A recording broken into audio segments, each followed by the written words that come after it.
Welcome student, मैं हूं Tande sir. और दोस्तों आज के वीडियो में हम पढ़ेंगे कि कैपेसिटर क्या होता है। तो कैपेसिटर को हम बहुत बार तो देखते हैं दोस्तों, हर जगह जैसे मोटर में लगी मिलेगी आपको कैपेसिटर, इलेक्ट्रॉनिक सर्किट में कैपेसिटर लगी मिलेगी। लेकिन हम एक कैपेसिटर का बेसिकली यूज़ कैसे और कहाँ करते हैं, तो आइए इसके बारे में विस्तृत अध्ययन करेंगे दोस्तों। इससे पहले मैं बोलना चाहूँगा सभी स्टूडेंट को कि जितने वीडियो डले हुए हैं सभी वीडियो को आप स्टेप बाय स्टेप एक एक वीडियो जो एक के बाद एक वीडियो है सभी वीडियो को देखिए, ताकि आपके कॉन्सेप्ट जो हैं वो इलेक्ट्रिकल के क्लियर हो जाएं और आपको बहुत अच्छे से समझ में आ जाए। तो दोस्तों देर न करते हुए हम स्टार्ट करेंगे कि कैपेसिटेंस क्या होता है, कैपेसिटर क्या होता है और कैपेसिटर को हिंदी में क्या कहते हैं, संधारित्र। तो संधारित्र के बारे में हम पढ़ेंगे दोस्तों। तो आइए हम स्टार्ट करते हैं। तो कैपेसिटर को हम कैसे समझेंगे, सबसे पहले तो ये देखेंगे दोस्तों। तो कैपेसिटर क्या है, कैपेसिटर इसका बेसिक जो सिंबल है वो सिंबल भी देख लेंगे हम। तो सबसे पहले स्टार्ट करेंगे इसकी डेफिनेशन। तो कैपेसिटर की जो डेफिनेशन है वो इंग्लिश में क्या कहता है कि amount of charge required to rate per unit potential difference between plates which called capacitance.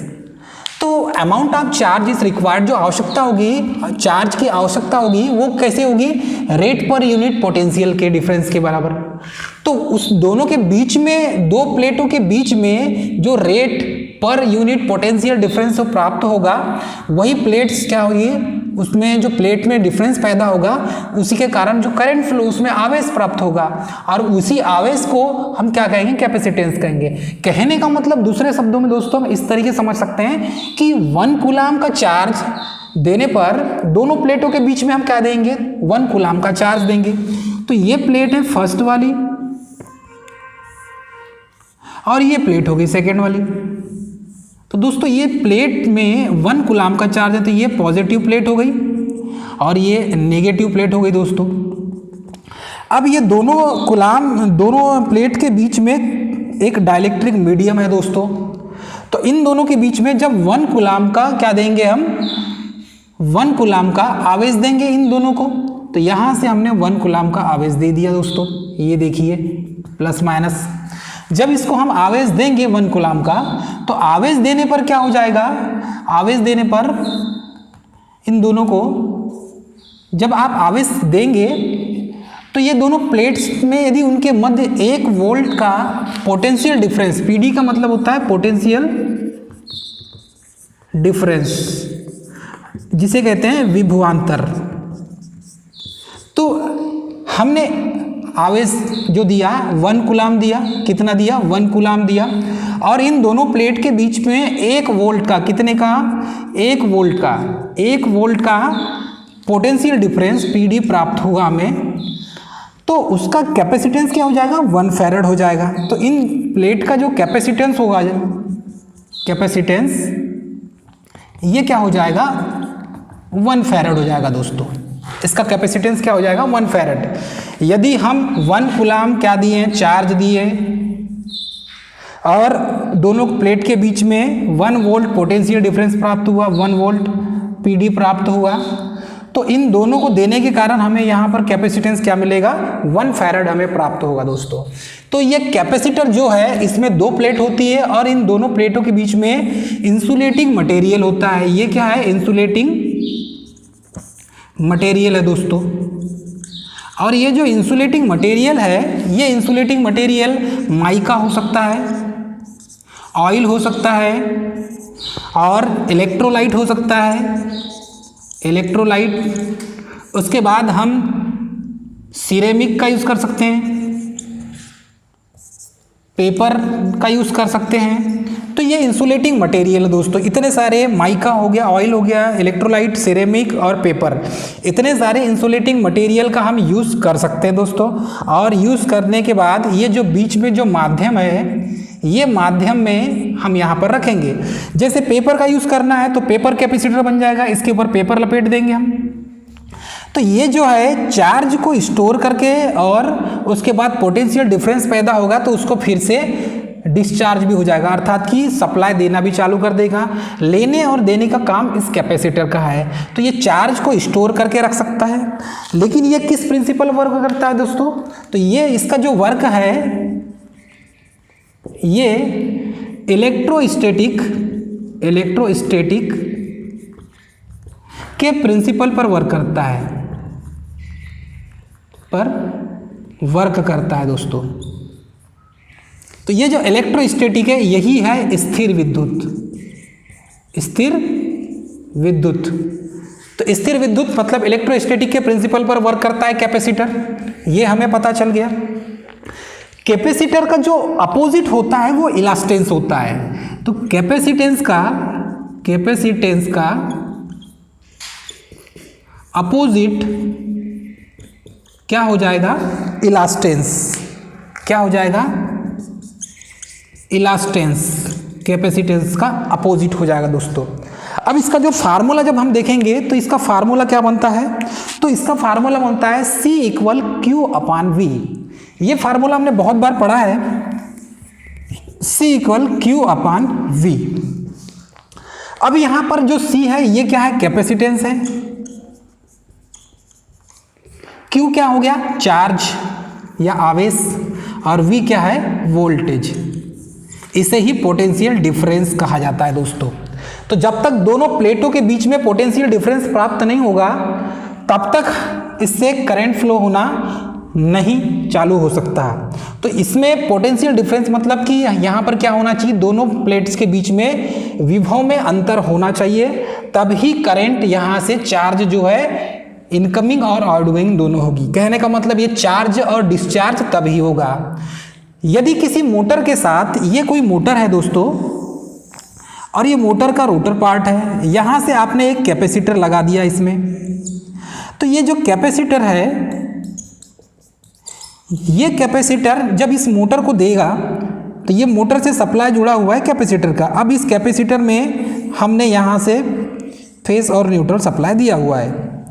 तो ये सप्लाई हो गया इनपुट, ये हो गया दोस्तों इनपुट सप्लाई। जैसे ही आप कैपेसिटर को सप्लाई देंगे तो ये कैपेसिटर कैसा काम करेगा? ये चार्ज को स्टोर करके रखेगा। क्या करेगा? चार्ज को स्टोर करके रखेगा। उसके बाद ये जो मोटर है इस मोटर को सप्लाई देगा। तो मोटर जैसे जैसे इस पर लोड बढ़ेगा, मोटर पर जब लोड बढ़ाएंगे हम तो इसमें करंट की वैल्यू भी बढ़ जाएगी, मतलब करंट भी इसको ज़्यादा लगेगा। तो इसको चार्ज कहाँ से मिलेगा? मतलब इसको इसकी करंट की क्षतिपूर्ति कौन करेगा? ये कैपेसिटर करेगा दोस्तों। इसकी जितने रिक्वायरमेंट होगी, इसकी वाइंडिंग में मैग्नेटिक फील्ड क्रिएट करने के लिए जितने करंट की आवश्यकता होगी वो कौन बना कर देगा? ये कैपेसिटर बना कर देगा। तो उसकी आवश्यकताओं को, उसके चार्ज को पूरा करने के लिए ये कैपेसिटर लगाया। तो ये क्या करेगा? जब इस मोटर को आवश्यकता होगी तो इसमें करंट ये ज़्यादा लेगा, और ये वाइंडिंग जो है, यहाँ पर जो वाइंडिंग लगी है इसमें मैग्नेटिक फ्लक्स ज़्यादा क्रिएट होंगे।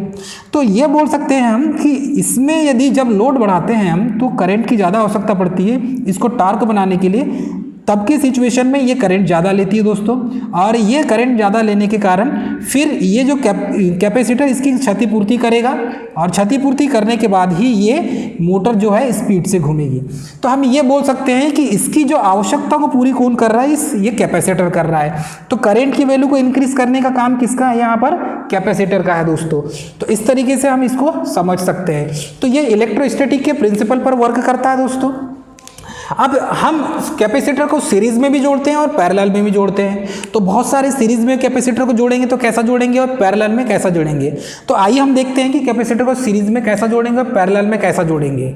तो इसको हम दूसरे तरीके से समझ सकते हैं। इसके पहले फार्मूला देखेंगे हम। तो दोस्तों कैपेसिटेंस में क्या होता है हम ये देखेंगे कि कैपेसिटेंस में 1 फैराड बराबर कितना होता है? 1 फैराड बराबर होता है 9 × 10⁻11 ESU। तो ये ESU का फुल फॉर्म क्या होता है? Electro static unit. ESU का फुल फॉर्म क्या होता है दोस्तों? Electro static unit. तो 1 फैराड बराबर होता है 9 × 10⁻11 ESU, और 1 कूलाम बराबर कितना होता है?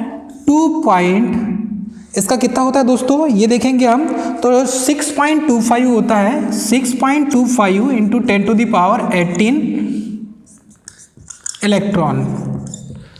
तो 1 कूलाम में 6.25 × 10⁻18 इलेक्ट्रॉन इसमें होता है दोस्तों। अब इसका जो बेसिकल जो रिलेशन है वो रिलेशन हम ये देख सकते हैं क्या होता है Q is proportional to V होता है इसका रिलेशन दोस्तों। तो Q क्या है इसमें? चार्ज। V क्या है? ये पोटेंशियल डिफरेंस है। जब प्रोपोर्शनल को हम हटाते हैं दोस्तों तो ये Q इक्वल CV हो जाता है। क्या हो जाता है? Q equal CV। तो जब CV हो जाता है Q इक्वल CV, तो ये C क्या है इसमें? C इसमें कांस्टेंट होता है, और C इसमें कांस्टेंट होता है तो ये क्या होता है? C एक पोटेंशियल, क्या है ये? C कैपेसिटेंस होता है। ये C क्या होगा स्टूडेंट?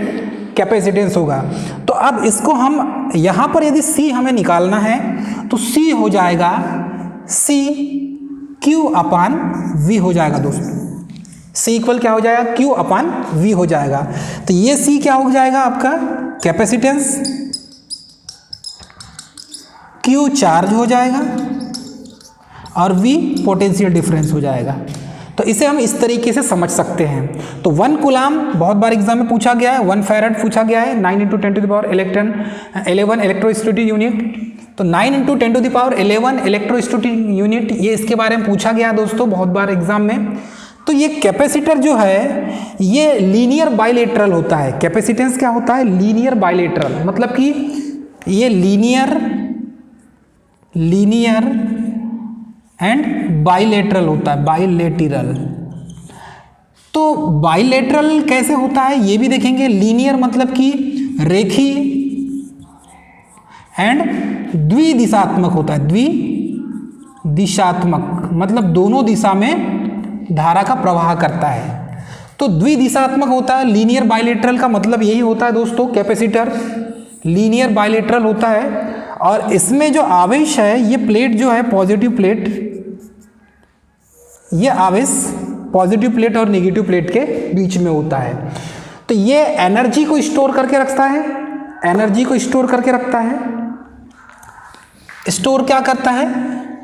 एनर्जी को।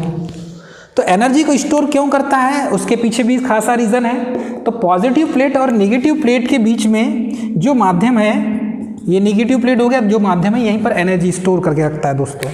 तो इसको और हम दूसरे फॉर्म में समझ सकते हैं। अब यदि इसको फार्मूले में देखना है कि 1 फैराड 1 कूलाम बराबर कितने इलेक्ट्रॉन होते हैं, और इसको मैथमेटिकल तरीके से समझेंगे दोस्तों हम। तो आइए हम इसको मैथमेटिकल समझते हैं इसके हम। तो इसको मैथमेटिकल तरीके से हम समझेंगे दोस्तों। तो कैसा समझेंगे ये देखते हैं। 1 फैराड बराबर कितना होता है? 1 कूलाम। तो 1 फैराड बराबर 1 कूलाम अपान 1 वोल्ट होता है दोस्तों। तो 1 फैराड बराबर 1 कूलाम में होता है 6.25 × 10⁻18 इलेक्ट्रॉन होता है, और 1 वोल्ट। तो ये 1 फैराड में इसका मान इतना निकलेगा दोस्तों। 1 फैराड बराबर 6.25 × 10⁻18 इलेक्ट्रॉन अपान 1 वोल्ट। तो इसको इस फार्मूले से हम समझ सकते हैं दोस्तों। उसके बाद यदि देखें हम इसको, तो इसके में बहुत सारी चीज़ हमें देखने मिलेगी दोस्तों। कैपेसिटर को हम देखेंगे, इसमें एक पॉजिटिव प्लेट एक नेगेटिव प्लेट होती है। तो पॉजिटिव प्लेट और नेगेटिव प्लेट के बीच में हम क्या डालते हैं? इंसुलेटिंग मटेरियल को डालते हैं। जब आप कैपेसिटर को सप्लाई सोर्स से जोड़ते हैं तो ये चार्ज को, एनर्जी को स्टोर करके रखता है। तो इसका काम क्या है? एनर्जी को स्टोर करना, एनर्जी को या चार्ज को स्टोर करना, एनर्जी या चार्ज को स्टोर करना दोस्तों। तो ये एनर्जी या चार्ज को क्या करता है? स्टोर करता है। और स्टोर कहाँ करके रखता है? अपने पॉजिटिव नेगेटिव प्लेट में स्टोर करके रखता है। इंसुलेटिंग मटेरियल बीच में इसलिए डालते हैं दोस्तों ताकि इन दोनों के बीच में शॉर्ट सर्किट न हो, क्योंकि इन दोनों के बीच में शॉर्ट सर्किट होगा तो हम समझ जाएंगे कि ये कैपेसिटर फिर यहाँ से सप्लाई देना बंद कर देगा, मतलब चार्ज को स्टोर नहीं कर पाएगा ये, और न्यूट्रलाइज हो जाएगा। लेकिन हम देखेंगे कि कैपेसिटेंस मापने के लिए हम किसका यूज़ करते हैं? तो कैपेसिटेंस के मेज़र करने के लिए, कैपेसिटेंस मेज़र करने के लिए हम शेयरिंग ब्रिज का यूज़ करते हैं। शेयरिंग ब्रिज का यूज़ करते हैं। तो ये शेयरिंग जो ब्रिज है ये कैपेसिटेंस मेजरमेंट करते हैं इससे हम। यदि आपको कैपेसिटेंस ज्ञात करना है तो शेयरिंग ब्रिज का यूज़ करना पड़ेगा दोस्तों, क्योंकि कैपेसिटेंस ये जो है ये लीनियर बाइलेटरल सर्किट होता है, रेखीय और द्विदिशात्मक होता है, और इसमें कैपेसिटेंस यूज़ करेंगे तो जो है शेयरिंग ब्रिज का यूज़ करेंगे हम। बहुत सारे पॉइंट हैं इसमें। आइए एक और पॉइंट देखते हैं हम। ये चार्ज स्टोर करके रखता है तो कैसा करता है, कैपेसिटर चार्ज को स्टोर करता है। तो ये जो कैपेसिटर है ये चार्ज को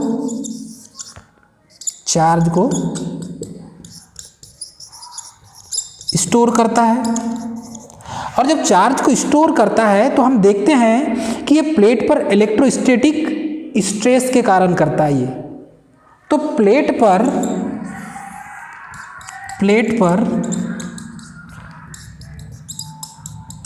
इलेक्ट्रोस्टैटिक स्ट्रेस के कारण ये क्या करता है, चार्ज को स्टोर करता है। तो यहाँ पर जो पॉजिटिव प्लेट और नेगेटिव प्लेट होगी, ये पॉजिटिव प्लेट और ये नेगेटिव प्लेट, इन दोनों के बीच में क्या हो जाएगा दोस्तों, यहाँ पर इलेक्ट्रोस्टैटिक स्ट्रेस होगा। इलेक्ट्रोस्टैटिक स्ट्रेस होगा। तो ये इलेक्ट्रोस्टैटिक स्ट्रेस के कारण ये क्या करेगा, चार्ज को स्टोर करके रखेगा। तो इलेक्ट्रोस्टैटिक स्ट्रेस का कारण क्या होता है दोस्तों, इलेक्ट्रोस्टैटिक स्ट्रेस के कारण ये चार्ज को स्टोर करता है, चार्ज को स्टोर करके रखता है। और जब चार्ज को स्टोर करता है तो उसके बाद हम क्या करेगा, एनर्जी के रूप में प्राप्त होगा हमें। तो ये चार्ज हमें फिर प्राप्त होगा एनर्जी के रूप में। तो इस तरीके से ये इलेक्ट्रोस्टैटिक स्ट्रेस, स्थिर विद्युत जो है वो स्ट्रेस के कारण ये चार्ज को स्टोर करके रखता है, ये दोनों प्लेटों के बीच में, ये हम समझेंगे। और जब चार्ज को स्टोर करके रखता है दोस्तों, तो जैसी जैसी आवश्यकता होगी उस हिसाब से वो चार्जिंग और डिस्चार्जिंग दोनों होता है। चार्जिंग भी होगा, डिस्चार्ज भी होगा।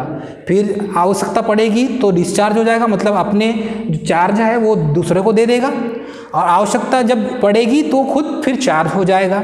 इस तरीके से वो चार्जिंग डिस्चार्जिंग की दर दोनों कंटिन्यू सतत रूप से चालू होती है। इसके बाद देखेंगे हम कि ये जो कैपेसिटर है ये इलेक्ट्रोस्टैटिक के प्रिंसिपल पे काम तो करता है, लेकिन इलेक्ट्रोस्टैटिक का प्रिंसिपल इसके पहले वाले वीडियो में हमने बताया कि इलेक्ट्रोस्टैटिक स्थिर विद्युत होता क्या है। तो वाला भी वीडियो प्लीज़ आप उसको देखेंगे तो आपको इलेक्ट्रोस्टैटिक बहुत अच्छे से समझ में आएगा, और उसके बाद यह वाला वीडियो देखिए तो आपको बहुत अच्छे से कैपेसिटर के बारे में समझ में आएगा दोस्तों।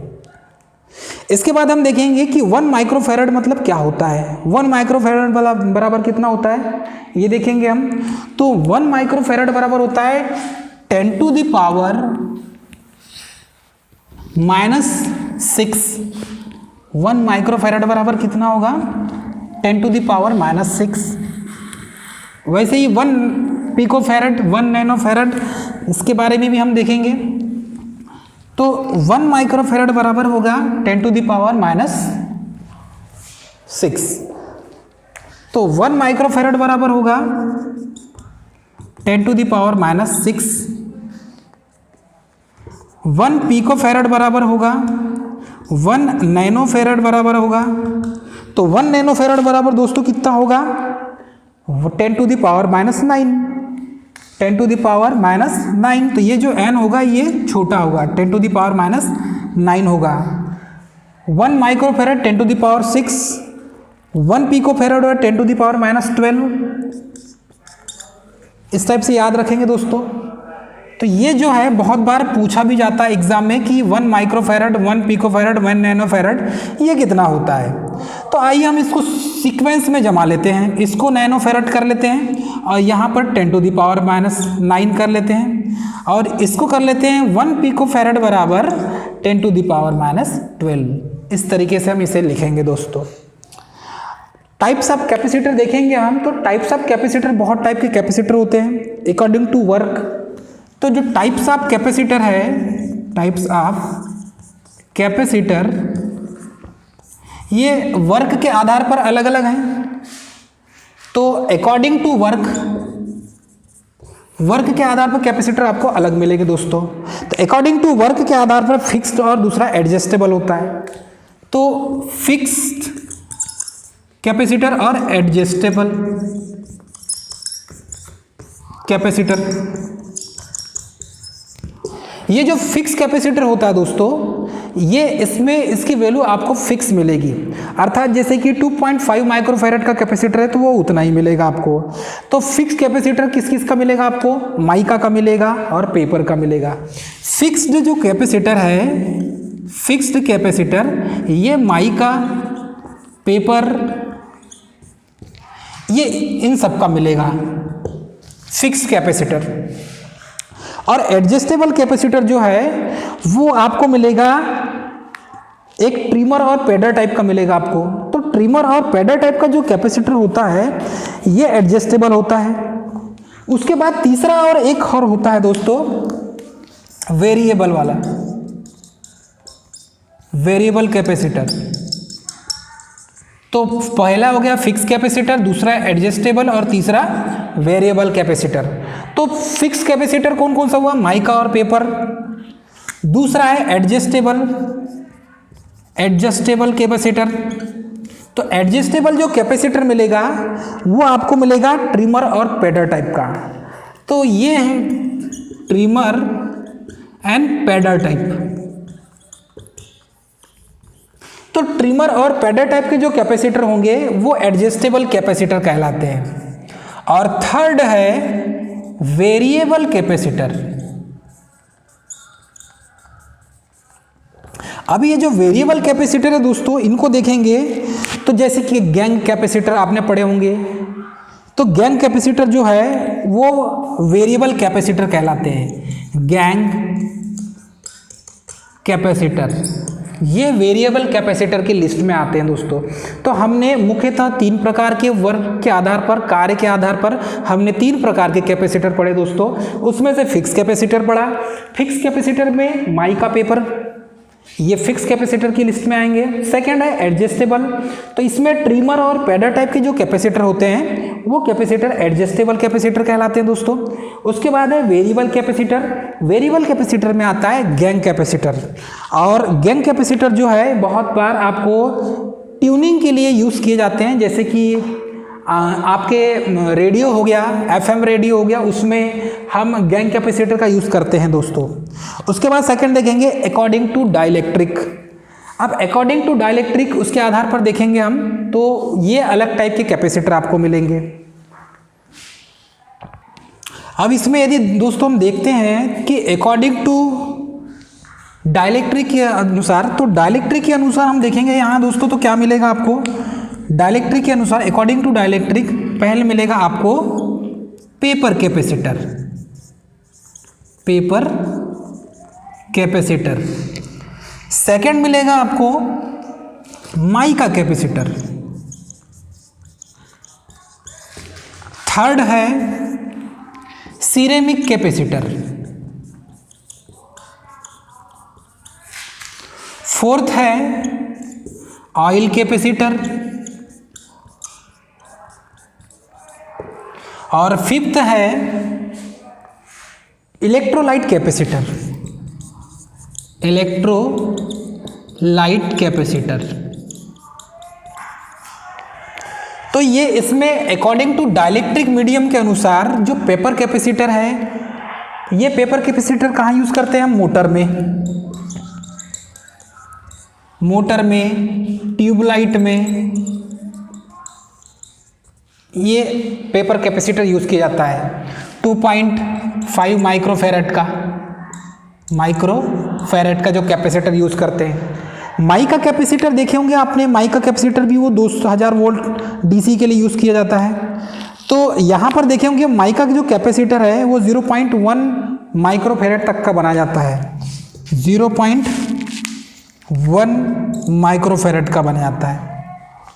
सिरेमिक पदार्थ का जो बनता है सिरेमिक कैपेसिटर, और ये सिरेमिक कैपेसिटर जो है ये 0.2 माइक्रोफैरड तक से डिज़ाइन करते हैं।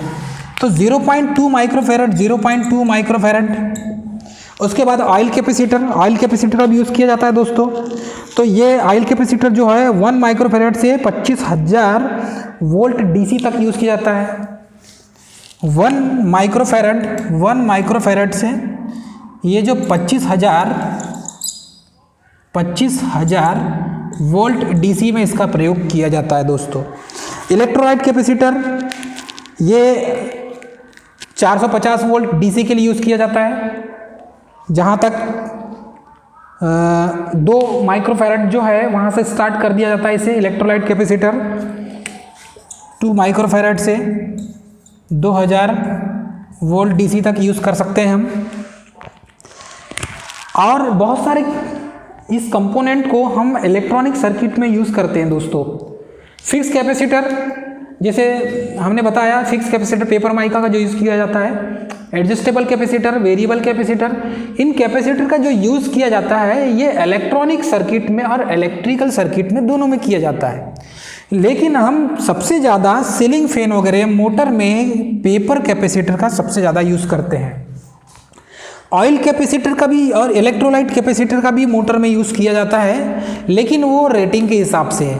कुछ मोटरें हैं ऐसी जिनमें ऑयल इलेक्ट्रोलाइट कैपेसिटर का भी यूज़ किया जाता है, लेकिन सबसे ज़्यादा पेपर कैपेसिटर का हम यूज़ करते हैं दोस्तों। तो आज के जो वीडियो में हमने जो पढ़ा कैपेसिटर के बारे में, तो कैपेसिटर मुख्यतः इसमें सिर्फ 2 प्लेट होती है और इन दोनों प्लेटों को हम देखेंगे दोस्तों। और दोनों प्लेटों में इलेक्ट्रोस्टैटिक स्ट्रेस कैसा होता है उसको डायग्राम से हम समझेंगे। तो आइए हम इसे डायग्राम से समझेंगे।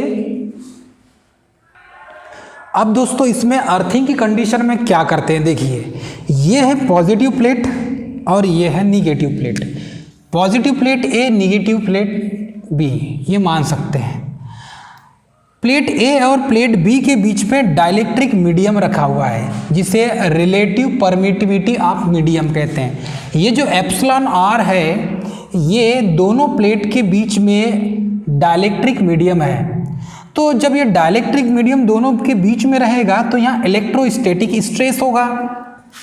यहाँ पर इलेक्ट्रोस्टैटिक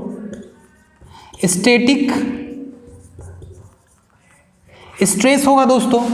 तो ये जो पॉजिटिव है और ये निगेटिव चार्ज, तो ये निगेटिव चार्ज और पॉजिटिव चार्ज यहाँ आके पोलराइज्ड चार्ज हो जाएंगे दोनों।